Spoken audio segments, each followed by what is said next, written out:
Bonjour Jean Régnier. Bonjour Daniel. Fondateur et président de l'entreprise Commerce France que vous avez fondée en 2004. C'est quoi votre job aujourd'hui? Alors c'est une bonne question. Président de Commerce, c'est définir une stratégie, comprendre les évolutions d'un métier, convaincre une équipe, l'animer au quotidien, être attentif à tout le monde et à chacun, être à l'écoute de ses clients, je pense que c'est la priorité. Essayer d'être exemplaire dans les actes qu'on pose au quotidien. Donc ça fait beaucoup de choses, c'est un peu homme à tout faire, c'est très varié, très riche, humainement surtout.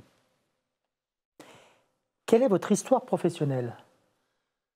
Alors, elle a démarré en 87 par un job de commercial dans l'image de synthèse haute résolution, peu ou prou ce qu'on fait avec PowerPoint aujourd'hui. J'ai été ensuite chassé par le groupe Bernard Julier, qui est un très gros groupe de conseil et qui avait une division téléaction. Et c'est là que j'ai fait mes premiers pas dans le monde qu'on appelle aujourd'hui de la relation client, de l'expérience client. À l'époque, on parlait surtout de marketing téléphonique, mais déjà avec des projets qui étaient très structurés, très ambitieux, comme Rank Xerox à l'époque, dont j'ai repris le Centre national d'accueil bureautique. C'est un vieux souvenir, et puis plein d'autres aventures depuis. Ensuite, je suis resté dans ce métier en prenant la direction commerciale de Faune Permanence, un acteur qui a été racheté 6 ans plus tard par le groupe Atos Origine. Donc, je suis resté encore un peu et puis j'ai quitté cette aventure pour créer une première entreprise. Et j'ai commis une erreur, c'est que je ne me suis pas très bien associé. Donc, comme disait Mandela, je ne perds jamais, soit je gagne, soit j'apprends. Donc, j'ai perdu mon entreprise à cette époque-là, mais j'ai beaucoup appris. Et je restais piqué par le virus de l'entreprise. Ensuite, j'ai été chassé par ce qui s'appelait SNT France, qui est le rachat par un groupe hollandais, SNT en l'occurrence, filiale de KPN, des centres d'appel d'Atos Origine, où j'ai assumé les fonctions de directeur du développement pendant presque 2 ans, au moment où j'ai appris un peu par hasard que l'actionnaire majoritaire se désengageait, et donc l'aventure allait encore être un petit peu perturbée. Donc là, j'ai décidé à 41 ans, je crois, de repartir de zéro avec d'une page blanche et j'ai porté commerce sur les fonds baptismaux, comme on dit.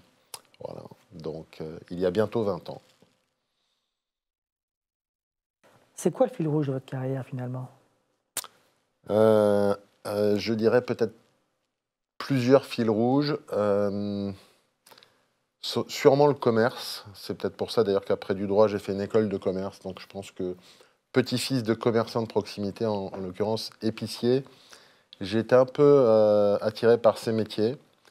Je pense que la création a été aussi une motivation forte dans tout ce que j'ai fait dans ma vie. Création d'entreprise, fondation d'un foyer, etc. J'aime bien créer, c'est quelque chose qui me motive beaucoup. Puis la relation client, le marketing téléphonique, ça a été, on va dire, le terrain d'exercice de ces moteurs que je dois avoir en moi, plus ou moins consciemment. 2 dates marquantes dans votre vie? Il y en a plein. Sur le plan perso, je pense que mon mariage est une date il y a 36 ans qui a beaucoup compté, et l'arrivée de chacun de nos 5 enfants, parce que c'est super important. Sur le plan perso, le décès de mon père a été quelque chose de compliqué à gérer, parce que l'image du père était forte. J'ai eu la chance d'avoir un père assez fantastique, donc on apprend à vivre avec, après on grandit.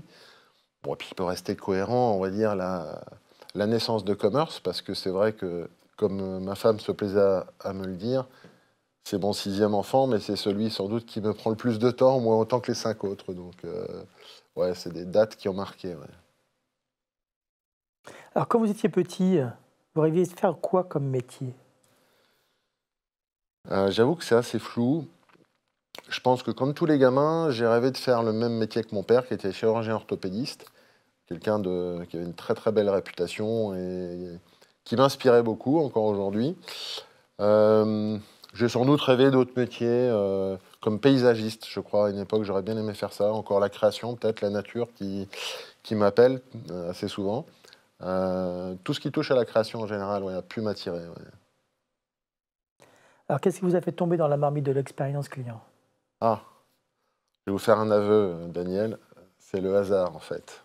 Je me suis un petit peu trompé et j'avais été chassé par le groupe Bernard Julier et je pensais que c'était pour la division recrutement, qui était une entreprise, enfin une activité dans cette entreprise qui était très, très, très développée. Et en fait, non, le patron de cette division avait piqué un consultant à la division Téléaction et donc pour se dédouaner, il m'avait recruté et je l'ai compris le matin où je prenais mon poste. Et c'était finalement une erreur qui s'est avérée plutôt positive parce que je me suis vraiment éclaté pendant 3 ans chez eux. C'est un groupe qui était très intéressant, qui formalisait très très bien son savoir-faire. Donc c'était une très bonne école pratique. Voilà, j'ai découvert ce métier un peu par hasard ou par erreur et je l'ai adopté avec grand bonheur. Alors, c'est quoi le futur de l'expérience client? Vaste question, il y a beaucoup de consultants qui se penchent sur cette équation-là. J'aurais tendance à dire que le futur de l'expérience client, c'est l'humain, parce que tout ce qu'on fait, finalement, c'est pour l'humain, et je pense qu'il est sage de considérer ça, et que ce qu'on fait, c'est pour l'humain. Des études, d'ailleurs, quelles que soient les innovations technologiques qui apparaissent chaque année, elles sont nombreuses, parfois impressionnantes par leur niveau de technicité, parfois inquiétantes par les conséquences qu'elles pourraient avoir sur l'emploi, sur beaucoup de secteurs. Mais je pense quand même que l'humain doit rester la finalité de ce qu'on entreprend. Et toutes les études continuent à démontrer que le consommateur, le client, quand on l'interroge, il réclame de l'humain, de la relation humaine. Il aime bien qu'on lui réponde assez vite, avec courtoisie et avec professionnalisme, et qu'idéalement, quand on a bien compris sa demande, on soit en mesure de lui apporter une réponse dès le premier appel, ou dès le premier email, ou dès la première sollicitation en tous les cas. Donc le futur de l'expérience client, c'est l'humain, sans hésiter. Alors, l'humain face à l'intelligence artificielle, selon vous? L'intelligence artificielle porte bien son nom, elle est artificielle. Et l'humain reste émotionnel, l'humain sera toujours supérieur à la techno, donc l'intelligence artificielle va certainement, comme on dit souvent, augmenter le téléconseiller. Donc si ça redonne des marges de manœuvre, de la qualité à la relation, de l'humanité à la relation, que c'est un service ajouté pour les clients, c'est une bonne chose. Si ce qui inspire son déploiement, c'est uniquement la recherche de coûts encore réduits, je pense que ça fera quelques déçus au passage, mais parce que, encore une fois, je pense que c'est l'humain, la finalité. Alors, quel héritage souhaitez-vous laisser? Il faut rester humble par rapport à ça, parce que on est bien peu de choses finalement au regard de ce monde. Essayer de montrer un chemin ou d'être exemplaire dans les actes qu'on pose, tant vis-à-vis de ses enfants, de sa famille, vis-à-vis de ses copains, de ses salariés, de ses clients.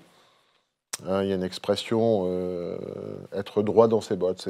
En tous les cas, avoir des convictions, des valeurs, être cohérent par rapport à ça, c'est voilà, dans les actes qu'on pose, dans ce qu'on construit chaque jour, rester en cohérence avec ses convictions et ses valeurs. Ça n'oblige pas tout le monde à être d'accord avec la vision des choses, mais au moins, voilà, être en cohérence et en paix avec ça. Après, un héritage, ouais, c'est prétentieux, parce que chacun à sa mesure, on n'invente pas grand-chose, on se nourrit, on s'inspire beaucoup du parcours des autres, des expériences, de ce qu'on peut lire. J'adore ça, moi je suis très très curieux, comme beaucoup de commerciaux d'ailleurs. Donc voilà, j'essaye d'ajouter ma petite touche personnelle, mais elle est vraiment petite. Maintenant, j'ai l'immense chance d'avoir des gens qui me suivent, des collaborateurs qui sont assez super. On parle souvent de la Dream Team Commerce, et je crois que c'est sans doute une des plus belles choses qu'on a réussi à construire avec l'équipe. Et je pense qu'on a des clients aussi qui nous ressemblent, parce que voilà, on n'est pas forcément l'acteur le plus visible, ni le plus gros, et c'est pas grave d'ailleurs. On a sans doute des clients qui nous ressemblent sur les valeurs, qui sont heureux d'avoir un partenaire qui est proche d'eux, qui s'implique beaucoup, qui dit la vérité, qui recherche vraiment et qui propose des solutions à valeur ajoutée. Voilà, parce que c'est un héritage tout ça. De toute façon, c'est après moi qu'on le dira, donc je ne serai plus là. Avez-vous des regrets? Il paraît que ça ne sert à rien d'en avoir, parce que regretter, c'est se tromper une deuxième fois, disait je ne sais plus qui. Ouais, on réussit pas tout. On pourrait se morfondre en se disant oh là là, quelle horreur. Ouais, donc j'ai pas tout réussi, très très loin de là. Je pense aussi que si on est un peu lucide, on apprend de ses échecs. Et dans les adages que j'aime beaucoup, il y en a un qui dit aussi que l'homme qui est tombé et qui s'est relevé est beaucoup plus fort que celui qui est jamais tombé. Donc voilà, ça sert à rien de regretter. Faut avancer. Alors, qu'est-ce qui vous a le plus nourri et qui vous a fait grandir professionnellement? Je pense que l'exemple et l'éducation qu'on reçoit comptent pour beaucoup, parce que ça nous formate un peu. Donc on n'a pas beaucoup de mérite d'ailleurs. On peut avoir de la chance d'avoir eu des bons parents, des bons profs. Et je crois vraiment que l'éducation, c'est la clé de beaucoup de choses. Donc j'ai aucun mérite. J'ai eu la chance d'avoir des super parents, très exemplaires. Et ça m'a réellement beaucoup inspiré. J'essaye d'ailleurs à ma modeste mesure, j'essaye, hein, je ne sais pas si j'y arrive, de retransmettre un peu ça.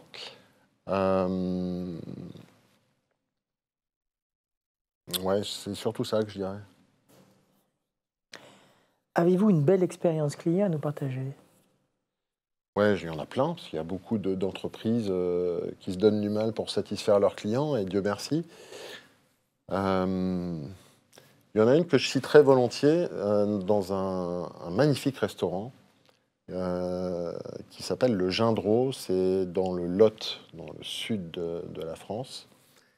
Et dans cet établissement, il se trouve que je ne bois pas d'alcool, c'est comme ça. Et qu'assez souvent, la réponse des restaurateurs ou des sommeliers, c'est comme vous ne buvez pas d'alcool, aux plates ou aux gazeuses.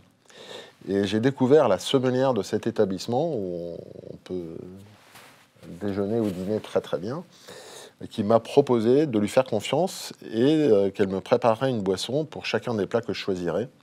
Et elle m'a fait vivre une expérience client incroyable. Elle avait composé toute une variété de décoctions, d'infusions. J'y connais pas grand-chose, mais des boissons assez extraordinaires qui se mariaient merveilleusement bien avec les plats que j'avais choisis, qui étaient présentés d'une manière très esthétique. Et j'avoue que j'ai jamais revu ça ailleurs dans un autre resto. J'en ai même parlé avec la jeune femme en question en lui disant vous devriez écrire un bouquin là-dessus parce que vous avez quelque chose de très précieux et qui, pour les gens qui ne boivent pas d'alcool, et je crois qu'ils sont assez nombreux, pourrait leur permettre de faire un beau voyage gastronomique. Voilà, c'est un bel exemple, il y en a plein d'autres. Alors, c'est quoi votre truc pour décompresser le week-end? Alors, c'est pas un secret, quand on crée sa boîte, on n'a pas toujours suffisamment de temps, ou alors je m'organise mal pour décompresser le week-end. Donc il y a beaucoup de boulot le week-end. On essaye quand même, et je crois que c'est une bonne hygiène de vie pour essayer de garder un équilibre, d'abord passer du temps avec la famille et les amis quand il en reste un peu, mais c'est vrai qu'avec 5 enfants, ça occupe bien, et 8 petits-enfants maintenant, donc ça fait une vie perso bien remplie et super heureuse. Un peu de sport, un peu de création, je parlais de création tout à l'heure. J'aime bien sculpter un peu, donc de temps en temps je vais chez un fondeur d'art apporter mon petit truc, et voilà, j'aime bien essayer de peindre ou d'écrire. Voilà, alors ça, je sais pas, dans l'héritage ça pèsera pas bien lourd tout ça, mais ça aide à décompresser, à se vider la tête. Un peu de sport avec les enfants. Récemment, des matchs de tennis en double avec mes 3 fils qui sont plus grands que moi et qui me font bien souffrir. Donc voilà, ça aide à rester jeune, tout ça. Puis la nature, contact avec la nature. Ouais. Alors, qu'est-ce qui vous motive le matin pour le lever? Le café, non, je plaisante. Créer, je pense. Ouais, j'aime bien aller avec l'équipe. J'aime bien créer. En fait, ce qui me motive vraiment dans mon métier, c'est de rencontrer des clients ou des prospects qui ont une problématique ou un projet, cogiter avec eux, leur dire ce qui nous paraît, encore une fois, humblement, mais avec conviction, être la meilleure option pour eux, arriver à les convaincre, à les rassurer parfois, mettre en œuvre le projet, et puis s'apercevoir que, a priori, ça apporte les fruits qu'on espérait, éventuellement mettre en place des actions correctrices pour continuer à améliorer au fil de l'eau, et puis nous aussi veiller à satisfaire nos clients, et se rappeler que c'est tous les matins qu'il faut se reposer cette question-là, parce qu'il n'y a pas d'amour, il n'y a que des preuves d'amour, paraît-il, donc on veille à ça, mais c'est motivant. Alors, quels sont vos modèles dans la vie? Il y en a plein, des gens exemplaires, et Dieu merci, parce que c'est eux qui aident les autres à avancer quand on est un peu seul face aux difficultés de la vie. Je l'ai dit tout à l'heure, j'ai des parents exemplaires et j'ai un père qui m'a beaucoup inspiré. Après, il y a plein d'autres gens, Baden-Powell et le scoutisme, c'est une bonne école de vie. Voilà, et puis après, il y a des gens comme l'abbé Pierre, des gens qui sont sur l'essentiel, sur l'humain, sur la nature, qui ont des beaux parcours exemplaires. Ouais, ils sont nombreux. J'aime bien Saint-Exupéry, quelques grands écrivains, les grands artistes. Voilà, ça aide à mettre en perspective, à prendre du recul, à comprendre, à pas se limiter aussi à uniquement ce qu'on est et notre façon de voir les choses, mais essayer de s'imprégner un peu du regard des autres et de leur façon d'appréhender les choses de la vie. Alors, quel livre lisez-vous en ce moment? Ah, alors je suis très éclectique dans les sports, dans les bouquins, dans les goûts. J'ai lu le dernier bouquin de Franz-Olivier Gisbert qui s'appelle La Belle Époque, qui est très intéressant parce qu'il retrace une période importante de la vie politique française et la vie de la cité m'intéresse. Et je viens de terminer le bouquin de Pierre Rabhi, Vers une sobriété heureuse. C'est intéressant parce que pendant longtemps, je l'aurais peut-être un peu considéré de haut parce qu'il y a beaucoup d'écolos un peu éclairés et pas très bien éclairés parfois. Et j'ai trouvé d'une part que c'est un bouquin très bien écrit et par rapport aux problématiques auxquelles nous faisons face aujourd'hui et auxquelles la génération suivante va devoir faire face, se reposer peut-être des bonnes questions sur la relation de l'homme avec la nature qui nous accueille. Je pense que c'est une bonne réflexion et qu'il serait peut-être temps de redevenir un peu sage quand même et un peu intelligent par rapport à l'hyperconsommation qui a fait beaucoup de choses, sauf peut-être rendre les gens vraiment heureux. Alors, quelle est votre musique du moment? Alors pareil, je suis éclectique, donc j'écoute plein de choses différentes. J'aime beaucoup le classique quand même. Comme je bosse le week-end, c'est plutôt du classique que j'écoute ou du jazz. Je sais pas, un piano, Mozart, ça me parle beaucoup. Votre film préféré? Je vais en donner deux parce qu'ils n'ont rien à voir. Il y en a un, c'est Gladiator. Je ne me lasse pas de le revoir. J'aime tout dans ce film, la musique. J'aime le côté force et honneur. C'est des valeurs importantes. Et si on est plus dans la poésie, il y en a un que j'adore, c'est Les Enfants du Marais, de Jean Becker. J'invite tout le monde à voir ce film parce que je trouve que tout est parfait. L'ambiance, l'histoire des hommes dedans, la musique est belle, le cadre est assez magnifique. Donc c'est un très beau film, Les Enfants du Marais de Jean Becker. Alors, quelle citation vous correspond le mieux? Ah, ça c'est peut-être les autres qui pourraient le dire. Il y en a plein que j'aime bien, mais si je dois vraiment n'en retenir qu'une, je vais me référer à Antoine de Saint-Exupéry qui écrivait qu'on ne voit bien qu'avec le cœur. Mais il y en a plein. Il y en a plein, donc s'il faut en retenir une, je retiens celle-là. Alors, quel message souhaitez-vous laisser aux jeunes générations? Qu'ils aient confiance en eux,